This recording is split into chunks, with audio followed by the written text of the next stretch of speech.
Hello, class. This is Holly Holloway Friesen, the Associate Director for Career Services at Azusa Pacific University. Hi, Holly. Hi.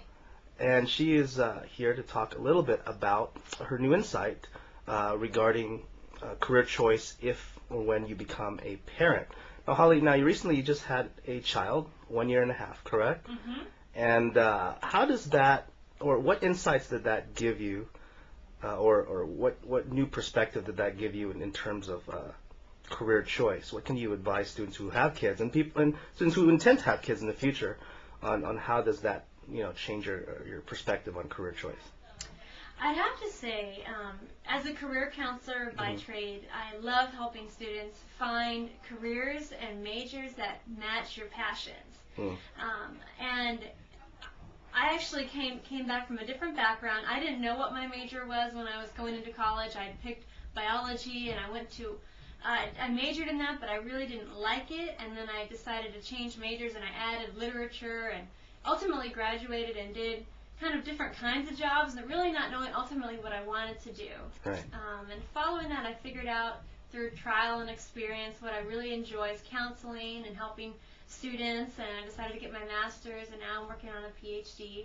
So as a first piece of advice, just for any student, doesn't really matter in the sense what you major in, that ultimately you're going to find your path. Finishing college is really an important piece to reaching your goals. And just know that one choice is not the only choice. There's lots of options at the other end of the road.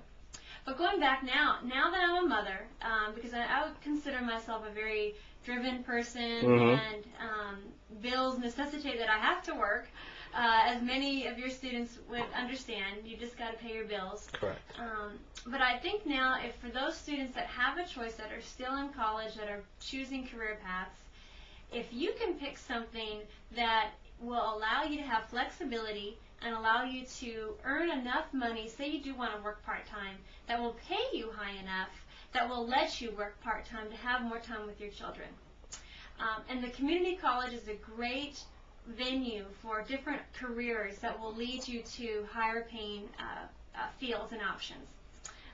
So let's just take it as an example. A lot of young people like the idea of, say, public relations or event planning. That sounds fun, it sounds exciting, or advertising. Those sound like fun, energetic careers that would be thrilling. You'd meet lots of people, and you'd get to work with others. And those are all true.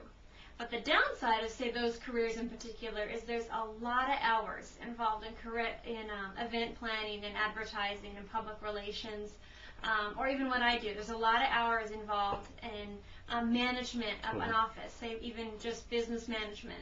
It's a lot of hours. Time spent per week, right? Time spent per week, and away from your children, away from your husband, away from lots of things that you'd like to do. Correct. But there are other careers that I would recommend people early on to consider, because your values change. My values changed. I can say that as driven as I was, now I'm driven to go the other way. I want to pay off these bills so I can have time so my children won't grow up and I miss them all. And so I know all of you can understand that. But there's some careers that I think are more lucrative and would allow you more flexibility. And while you have the choice, think about them. So some of them are in the medical field. So as an example, dental hygiene. I know a lot of community colleges have dental hygiene programs. My friend that does that, she makes $400 a day.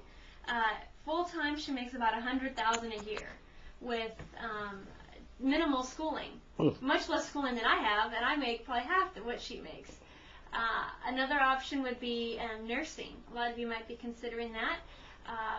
With the demand of nurses, the hourly wage is extremely high, so you could have more flexibility. Another option, which many students have not even heard of, is called speech pathology. For those of you that want to work with others, that have an interest in children or helping, it's a field where you help people that have speech impediments, or, say, work in a hospital and you help people with brain trauma.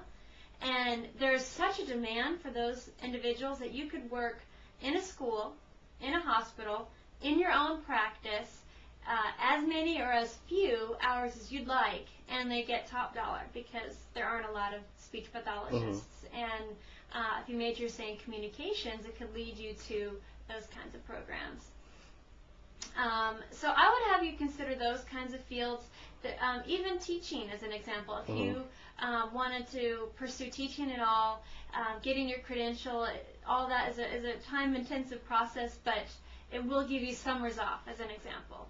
And pay dollar per dollar, you actually get paid probably the same as the person working in a bank that gets 2 weeks off a year. So there's ways to strategize that, and I would talk to Will about getting some ideas to think through that, because you might change or you might understand that now in your situation. And just to be encouraged that to follow your passions, but to think through your whole life. Don't just think, what would be fun now, but think through 10 years down the road, where do you want to be? And there's certain careers that will allow you to earn more. Another one that's coming to mind is, say, financial planning.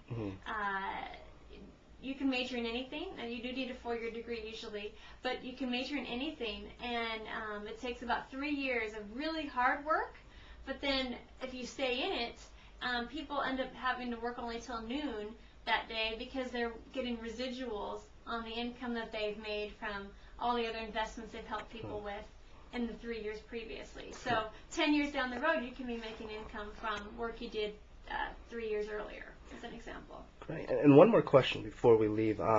So now that you have a daughter, what is your ideal work week, let's say in the future now, after you've done your PhD? What's your ideal work week? How many hours do you want to work per week? And, you know, well, I think that's why I'm pursuing my PhD, because I ultimately would like to be a professor and and maybe even teach at night, as an example, so that I could be with my daughter all day and my husband and that'd be fun. Enjoy that and grade papers from home.